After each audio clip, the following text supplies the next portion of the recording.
Ayrton Senna is a legend of Formula One, a triple world champion who collected pole positions for fun, and a driver who left nothing on the track. For a decade he lit up Formula One like no other driver, and is generally agreed to be the fastest of his era. Before he arrived in Formula One, that number one status was to be challenged by a former hot rod racer from Norfolk, who demonstrated that, in Formula 3 at least, he was every bit the equal of his Brazilian rival. The two entered Formula One together in 1984, both making waves in their first few races at the top table. Yet whilst one would scale the heights of Formula One, the other would become something of an also-ran, jumping from one underperforming car to another, before calling time on his career. To younger Formula One fans, Martin Brundle is known for his grid walk, pithy comments in commentary, and for mixing plain speaking with a strong sense of humour. For those of us who have been around the sport a bit longer, he is remembered as perhaps the best British racing driver to reach Formula One since Jackie Stewart, a down-to-earth, talented racer who mixed plain speaking with a strong sense of humour and apparently effortless speed. Born in Kings Lynn, East Anglia, an area of the UK more known for its farming and Bernard Matthews turkeys than racing, Brundle got his start in junior grass track racing before graduating to hot rods and then touring cars, including being teammate to Stirling Moss in the 1981 British Saloon Car Championship. In 1982, he moved into Formula 3, taking 2 victories in his debut season and setting his stall out for a championship challenge in 1983. At the end of the 1982 season, with champion Tommy Byrne and several frontrunners, including Brundle, absent, Brazilian Ayrton da Silva stepped up from Formula 4 2000 to make his Formula 3 debut in a non-championship race at Thruxton in November. Da Silva claimed pole position and won the race, making many in the racing world who weren't British Club Racing followers sit up and take notice. In 1983, Da Silva would race a full season in Formula 3 with Dick Bennett's racing team. Brundle would be racing for Eddie Jordan. Right from the start of the season, Da Silva, now racing under his matriarchal surname Senna, took the upper hand, winning the season opener and following that with 8 further victories in succession, claiming a perfect score for the first half of the season and seeming odds-on for the title. Shadowing him at every circuit was Brundle, never far behind and sitting solidly in second place in the title race. The difference between them was never great, and Brundle kept Senna honest. At the halfway point of the season, things changed dramatically. Brundle started beating Senna, and combined with some reliability issues for the Brazilian, Brundle overhauled him in the championship, with the 20th and final race of the season effectively becoming a title decider, which Senna won to claim the championship. However, Brundle had beaten Senna, consistently and comfortably, and his rival struggled with this concept. Bumping into Ayrton in the paddock in the early part of the season was to meet someone self-assured, shy yes, and not yet exuding the supreme confidence which would come in later years, but definitely someone who believed that things were playing out in the way he planned and was expecting to take the title. Later in the season, it was obvious that Senna was rattled. Being beaten by Brundle was not part of the script, and the effect it had was to add a hint of desperation to his driving, which manifested itself most obviously when Senna tried an overly optimistic overtaking move on Brundle at Alton Park. The two cars colliding, with the Brazilians ending up on top of Brundle's, balancing partially on the Englishman's helmet. Brundle later complained that he'd been upset when the recovery truck drivers refused to put the tow rope around his rival's neck. Mostly joking, I'm sure. In the end, Senna and Bennett decided that Brundle's run of form was a result of special Toyota engines being supplied by Nova Motor in Italy, and visited the engine builder to ensure that they were getting the same treatment. Real or not, the psychological outcome was sufficient for Senna to turn his slump around and claim the title. But both drivers had set their stalls out to be future stars of Formula One. In 1984, both would make their mark on the Grand Prix world in stunning debut seasons. Brundle for Tyrrell and Senna at Tolman. We know the story of Ayrton Senna pretty well at this point. However, Brundle's complete failure to set the Formula One world alight is worthy of further investigation, not least because he was the first to make an impression in their respective debut seasons. At the first race in Brazil, Brundle qualified the underpowered Tyrrell Cosworth in an excellent 18th position, well ahead of highly fancied teammate Stefan Beloff, as well as several turbo cars, and just shy of Senna in the Tolman Hart Turbo. On race day, Brundle drove a smooth and controlled race, avoiding the troubles which accounted for several faster cars, and cruised to a fine 5th place, shadowing Eddie Cheever's Alfa Romeo. It was at the Monaco Grand Prix, the 6th race of the season, that the careers of Brundle and Senna started their divergence. In final qualifying, trying to claim a position in the top 20 qualifiers who would be allowed to race, Brundle made a mistake at the Tabac corner, ran wide, and slammed into the barrier on the outside of the circuit's fastest corner. The impact was enormous, and the car flipped onto its side and slid down the track, with Brundle's helmet bouncing along the tarmac. After being released from his car, Brundle found his way back to the pits, climbed into the spare car, and then realised he had no idea which way the track went. The concussion from the hard impact, and then secondary head impact, meant that he took no part in the rest of qualifying and failed to make the race. Instead of joining other new boys Senna and Beloff in shaking up the establishment on a wet track, Brundle was a disappointed spectator on race day. 2 races later in Detroit, Brundle had his own breakout race. On a road circuit which minimised the power disadvantage of the normally aspirated Cosworth engine, Brundle qualified as season best 11th on the grid, and from there he charged through the field, making the best of the calamities of others, as well as the inherent speed in the Tyrrell package, to climb to 2nd place by the end of the race, finishing just a second shy of reigning world champion Nelson Piquet's Brabham. The result was to have consequences for the Tyrrell team, although they were to prove academic to Brundle. It was the closest he would have come to that elusive Grand Prix victory, and even then, it wouldn't have counted.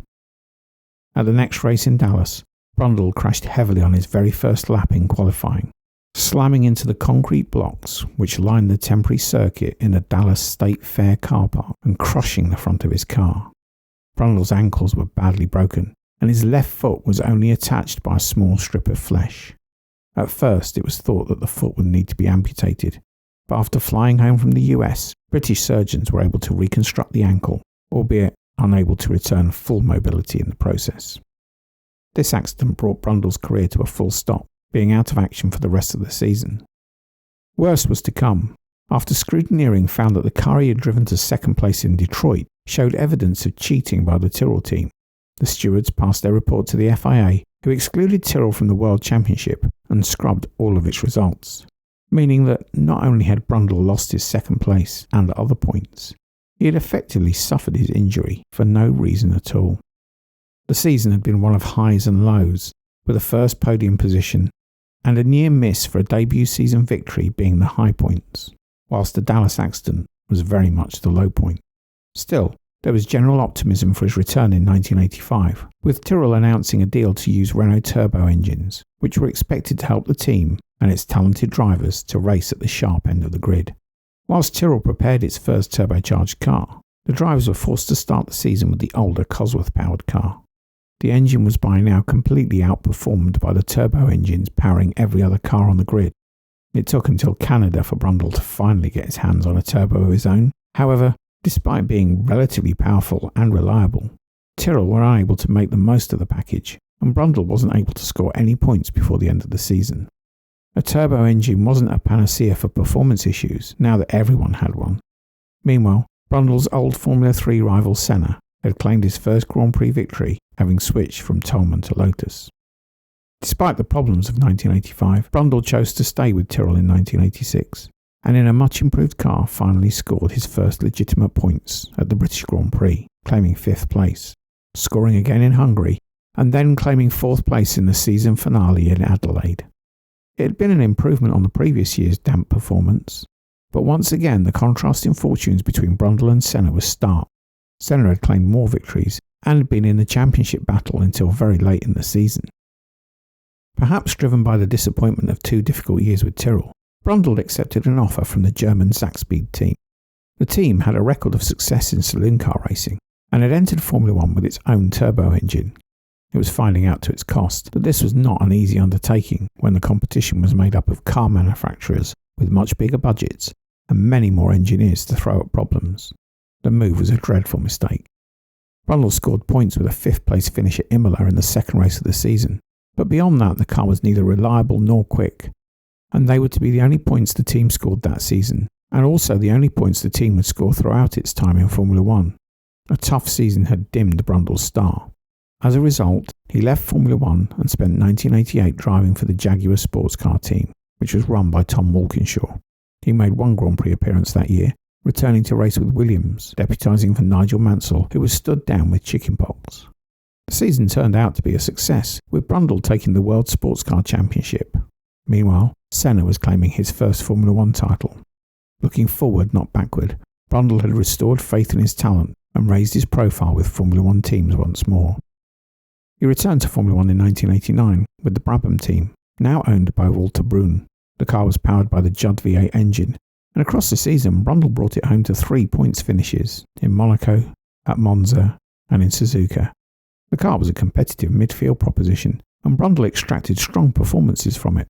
However, there were also some poor results, including failing to pre-qualify in Canada or France.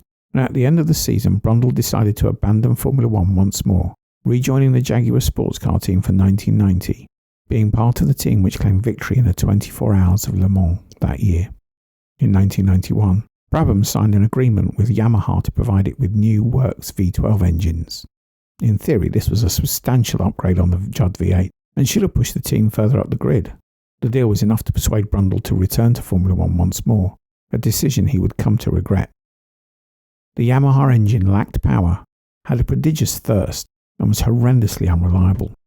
As Senna was searing his way to his 3rd World Championship, Brundle was spending much of the season walking back to the pits after yet another mechanical failure. Normally, Brundle's career would have ended there, a tale of what might have been an undelivered promise. Instead, circumstances were to work in his favour for once. Tom Walkinshaw had bought into the Benetton team and needed someone to partner Michael Schumacher, who had an outstanding breakout season after arriving on the scene with Jordan halfway through 1991. Walkinshaw had observed Brundle's speed and talent in the Jaguar sports car operation and persuaded the team to take Brundle for its 2nd seat. 1992 would be Brundle's most impressive season in Formula 1. Although he never out-qualified Schumacher, he was always very close and did get the better of the German in several races. The only teammate who ever achieved that when facing the 7-time world champion. He scored a 4th place in Brazil in the 5th race of the season, followed that up with a 5th place in Monaco, and at the next race in Canada was robbed of what really looked like being his first Grand Prix victory. This was the first time in 1992 that the Williams Renault had looked beatable. Senna had claimed pole position, and championship leader Mansell was only in 3rd place. Mansell had a nightmare of a race, eventually throwing the Williams off the road in an overly optimistic attempt to get past Senna. Senna suffered an electrical failure which stopped him by the side of the road. That all left Berger in front, with Patrese in 2nd, but slowing with gearbox problems. Then a gap to Schumacher and Brundle. Brundle was close behind his teammate, and when Schumacher was slowed whilst lapping Morbidelli's Minardi, Brundle squeezed past and then proceeded to drive away from the German. He soon caught Patrese, whose Williams gearbox finally cried enough, allowing Brundle to take 2nd without a battle. Now he set off after Berger, his tyres in much better shape than the McLaren's, and the gap began to shrink rapidly, getting as low as 4 seconds when the Benetton suddenly expired, stranding Brundle out on the track. An assembly error in the differential had caused the car to lose drive to its wheels, and he rolled to a halt close to Senna's abandoned McLaren. Brundle hopped over the barrier to find Senna watching the race. The Brazilian, well aware of what had just happened to Brundle, said to his former Formula 3 rival, "It hurts, doesn't it?" Comment which Brundle could wholeheartedly agree with. In the next race at Magny-Cours in France, Brundle scored his first Formula 1 podium finish. Excluding the 1984 Detroit result, which was officially expunged from the records following the Tyrrell team's disqualification. The race had been marred by heavy rain, which had forced it to be stopped, and the result was to be decided on the aggregate of the 2 parts. Brundle was the only car not lapped by the 2 Williams Renaults, taking 3rd place in what was a tricky, wet and dry race. 1 week later, Brundle repeated the feat in front of his home crowd at Silverstone, including a battle with Senna over 3rd place early in the race, bringing back memories of their Formula 3 days. Brundle got in front early on, and then withstood immense pressure from the Brazilian, until Senna showed his legendary prowess to sail past when Brundle was slowed, lapping Gabriele Tarquini, whilst the latter was himself lapping Damon Hill. Senna wasn't to enjoy third place for long though, as his gearbox packed up almost as soon as he'd completed the pass. Brundle's run of form continued in Germany, where he claimed fourth place, and Hungary, where he finished fifth. Then came the Belgian Grand Prix, which served up the classic dry-wet, wet-dry race, which the circuit in the Ardennes is famous for. Once again, this is a race Brundle could have won. Initially, Senna had led before being engulfed by the two Williams Renaults. Then the rain arrived, and whilst the rest of the field stopped for wet tyres, Senna attempted to brave it out on slicks, hoping for an early stop to the rain. It was the wrong gamble, and he dropped down the field after losing too much time before giving up on his decision. Mansell led Patrese in the two Williams, and behind Schumacher led Brundle. However, Brundle in the wet was causing Schumacher real problems, with the second Benetton clearly faster than its leader. Schumacher made several mistakes before sliding off the road at Stavelot, missing the barriers and rejoining behind Brundle. The track had been drying for a couple of laps, and Senna had already gambled on slick tyres. Brundle made a split-second decision to stay out, following the lead of Mansell and Patrese. But Schumacher could see that Brundle's wet tyres were already blistering on the drying track and dived into the pits for slicks. He rejoined without losing fourth place, and then began flying. Brundle stopped next time round, but rejoined well behind his teammate, and when Patrese and Mansell stopped on the next two laps, Schumacher was suddenly in the lead, and despite a massive effort by Mansell, it was a lead he was to maintain to the checkered flag, claiming his first victory on the track where he had made such an impressive debut 1 year before. Had Brundle been behind as the two came past the pit lane, would he have taken the gamble to stop and take slicks? The fact that he had just got past Schumacher likely drove him to err on the side of caution, and as a result cost him the race. In the end he was a disappointed fourth, showing just how much progress had been made. In Italy, he would finish second to claim his best Grand Prix finish, following Senna and ahead of Schumacher. Brundle claimed fourth place in Portugal, and then further podiums in Japan and Australia. Other than the Canadian retirement, Brundle had scored points in every race from San Marino onwards, clinching sixth place in the championship. After a difficult time in Formula One, it was a clear demonstration that Brundle had the talent and speed to succeed at the highest level. It was a shock, therefore, to be told that Benetton were dispensing with his services in favour of Riccardo Patrese, who had switched from Williams after Prost had been signed, but before Mansell's exit. Brundle's run of strong results put him in the frame for the now vacant seat at Williams. However, the team eventually chose Damon Hill, leaving Brundle facing unemployment. Instead, he joined the French Ligier team. Guy Ligier had sold his team to Cyril Boulon-de-Rouve, French industrialist and former owner of the AGS team, and under new direction the team flourished. Brundle had a tricky start to the season, being out-qualified by new teammate Marc Blondel and failing to reach the finish after a series of mistakes and collisions.